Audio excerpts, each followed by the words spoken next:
Corinthians enfrenta o Flamengo hoje no dia do seu aniversário e eu vou trazer aqui pra vocês a provável escalação. Jogador diz que falta ambição no Santos. Reforço chegando hoje no São Paulo e Murilo fala sobre o atual momento do Palmeiras. Fala galera, Fábio Rangel aqui do seu canal BTB Esporte. Chegamos nessa manhã de domingo com muitas informações aqui do nosso futebol brasileiro. Antes de tudo, peço pra você, por favor, deixa o seu like nesse vídeo, o seu like ajuda demais aqui, o nosso trabalho ajuda demais aqui também no nosso crescimento. E vou pedir pra você deixar aqui nos comentários de que lugar do Brasil você está nos acompanhando nesse momento e nós vamos estar respondendo todos os comentários. Deixou o seu comentário? Deixou o seu like? Muito obrigado, vambora, sem nenhuma enrolação. Olha, eu quero desejar aqui os parabéns ao Corinthians, que hoje completa 114 anos de muita história e de muitas glórias, né? E olha, o Corinthians hoje enfrenta o Flamengo jogando na Neoquímica Arena no dia do seu aniversário, ou seja, o Corinthians não pode perder. Envolve muitas coisas, infelizmente o Corinthians está ali na zona de rebaixamento do Campeonato Brasileiro. Então, ou seja, o Corinthians, né, precisa da vitória para poder sair dessa situação, da zona de rebaixamento. Joga dentro de casa, diante da sua torcida, no dia do seu aniversário, ou seja, é um jogo que o Corinthians não pode perder, porque se perder, a coisa vai ficar complicada, vai estourar uma crise ainda maior no Corinthians. Perder para o Flamengo, dentro de casa, no dia do seu aniversário, zona de rebaixamento. Assim, o Corinthians não pode perder. E nós temos aqui a provável escalação do Corinthians. Claro, tudo pode mudar, mas nós temos aqui uma provável escalação. O Corinthians, ele deve ir a campo com o goleiro Hugo Souza, inclusive, né? O Corinthians, ele pagou ali a multa, R$500 mil, para poder ter o Hugo Souza diante do Flamengo. Então, o Corinthians deve ir a campo com o goleiro Hugo, o zagueiro Félix Torres, Kaká, André Ramalho, Mateuzinho, Charles, Rodrigo Garro, Matheus Bidu, o José Martínez, Thales Magno e ele, Yuri Alberto. Yuri Alberto.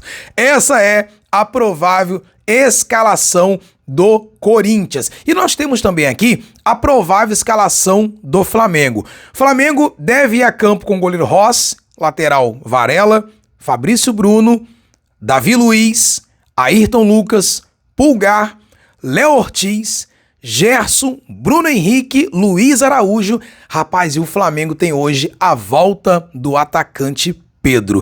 Então o Flamengo ainda está muito desfalcado, o Corinthians tem que aproveitar dessa situação, mas a gente não pode negar que é sim um bom time, é um time forte para poder enfrentar o Corinthians nesse domingo. E também tem a situação seguinte, ontem, né, no estádio Newton Santos, o Botafogo ele venceu do Fortaleza, rapaz, o Fortaleza que vem fazendo uma campanha muito boa. Só pra você ter ideia, o Fortaleza tinha disputado ali 23 jogos e só tinha perdido 3 partidas. E ontem, assim, o Botafogo venceu por 2-0, poderia ter sido muito mais. Botafogo vem muito bem e é o novo líder do campeonato. Então, ou seja, o Flamengo não vai a passeio, né? Não vai a passeio para São Paulo, porque sabe da vitória, né, do Botafogo. O Botafogo hoje é o líder com 50 pontos e o Flamengo tá ali na 4ª colocação com 44 pontos. Então, se ganhar do Corinthians, vai a 47, ter um jogo a menos contra o Internacional, o Flamengo chegaria ali também a 50 pontos. Então, é um jogo aí muito grande, né? Há quem diga que são as duas maiores torcidas do Brasil, então vai ser um jogaço. E como eu falei, aniversário do Corinthians hoje, zona de rebaixamento. Infelizmente, o Corinthians está ali na 18ª colocação com 22 pontos. Se o Corinthians empatar, vai continuar na zona de rebaixamento. Vencendo do Flamengo, vai a 25 pontos. E aí, olha que situação do Corinthians. Teria que torcer para uma vitória do São Paulo, que joga no Rio de Janeiro, diante do Fluminense. Então, se o São Paulo ganhar do Fluminense e o Corinthians ganhar do Flamengo, o Corinthians consegue sair da zona de rebaixamento. Então, uma situação muito complicada do Corinthians, pega aí uma boa equipe, que é a equipe do Flamengo, vai ter que torcer para o rival São Paulo ganhar do Fluminense, que joga no Maracanã, que também tá ali, ó. É o primeiro time acima da zona de rebaixamento, então, ou seja, não será um jogo fácil para o São Paulo. Então o Corinthians fica aí, tem que fazer o seu papel e tem que ficar também na torcida aí para que o São Paulo venha vencer do Fluminense para segurar o Fluminense na parte de baixo da tabela. Olha só, o Murilo, ele falou sobre o atual momento do Palmeiras. Ele falou o seguinte: é bom agora ter a semana cheia de trabalhos, de intensidade, para a gente aprimorar o que estava faltando e o que estava querendo buscar. Sem dúvida nenhuma, a gente tem 14 finais para poder jogar e ganhar. Está no nosso controle dar o nosso melhor, se dedicar a cada partida. E o que a gente pode fazer é isso. O resultado, consequentemente, vai vir. O Murilo falou sobre essa situação do Palmeiras. É o seguinte, eu tenho certeza que o torcedor do Palmeiras queria o Palmeiras ali disputando Copa do Brasil, disputando a Libertadores e também o Campeonato Brasileiro, que é o que está aí acontecendo com o São Paulo e também com o Flamengo, times que estão aí brigando em 3 frentes, né? Então, mas infelizmente o Palmeiras ele foi eliminado da Copa do Brasil, também foi eliminado da Libertadores, e aí com isso, o Palmeiras ele vai ter mais tempo para treinar, ele vai ter mais tempo para descansar, e aí tem condições sim de buscar o título do Campeonato Brasileiro. O Palmeiras hoje tem um jogo assim muito difícil, é um jogo contra o Atlético Paranaense, né? Esse jogo vai ser lá na Liga Arena, o Palmeiras vai jogar fora de casa. Tem a situação do gramado sintético, né? Que o Palmeiras não vai sentir porque também tem o seu gramado sintético, então é um jogo muito difícil. Agora eu não sei também a situação do Atlético Paranaense, porque perdeu, né, para o Vasco da Gama no Rio de Janeiro na Copa do Brasil, então vai ter que buscar essa classificação dentro de casa. Não sei como é que tá lá o clima do Atlético, mas é sempre muito difícil enfrentar o Atlético jogando lá no seu estádio na Liga Arena. E o Palmeiras é o seguinte, tem que ir pra cima. Não tem outra competição, vai ter também essa data FIFA agora também, vai ter tempo para poder treinar, para poder descansar. Então, é como o Murilo falou, são 14 finais e hoje começa aí mais uma final para o Palmeiras, né? A gente tem falado aqui, eu falei no vídeo passado, sobre uma sondagem, né? Não foi uma proposta, uma sondagem que o técnico Abel Ferreira, ele recebeu de uma equipe da Arábia, mas o treinador, ele se mostra ali focado 100% no Palmeiras. Então, tudo indica que o treinador, ele vai se manter aí à frente do Palmeiras até o final dessa temporada. E quem segue também se preparando, treinando forte aí, né, treinando até nos seus momentos ali de descanso ali, treinando ali forte para poder retornar, é o Dudu. Você vê que a janela de transferência ela fecha amanhã, né, segunda-feira, mas o Dudu é um reforço que já está dentro do clube, então ele está se preparando, está treinando forte para poder voltar e ajudar o Palmeiras aí até o final dessa temporada, ajudar o Palmeiras a conquistar mais um título do Campeonato Brasileiro, né? E por falar em janela, chegou hoje, né, no Brasil, já chegou em São Paulo, o reforço, né? Tô vendo aqui, ó, o lateral esquerdo é o Jamal Lewis, o lateral esquerdo, né, que chegou hoje em São Paulo. E assim,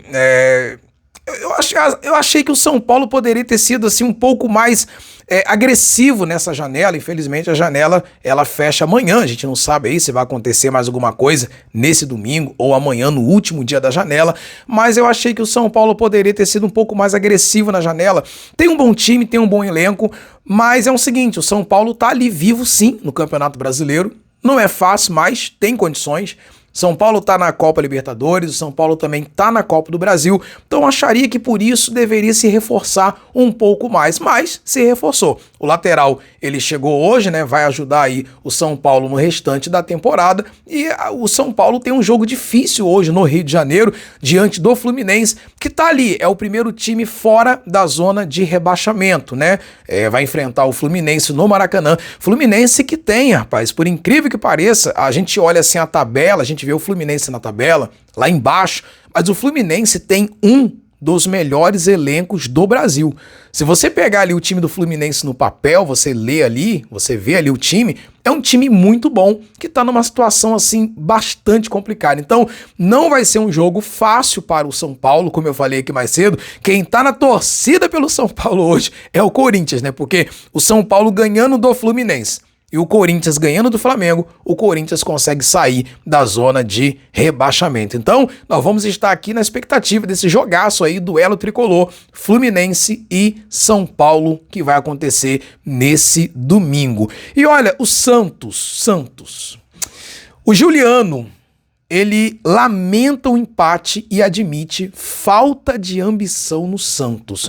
Ele tá falando aqui sobre esse empate que aconteceu. Assim, e foi um empate muito doloroso. Foi um empate que doeu demais. Só para você ter uma ideia, olha como que aconteceu. 23 do primeiro tempo, o próprio Juliano, ele faz ali 1-0 Santos. Aos 32 do primeiro tempo, 2-0 Santos. Aos 44 também do primeiro tempo, o jogador do Fortaleza é expulso. Terminou o primeiro tempo. Ou seja, o Santos volta para o segundo tempo com 2-0, jogando na Vila e com um jogador a mais.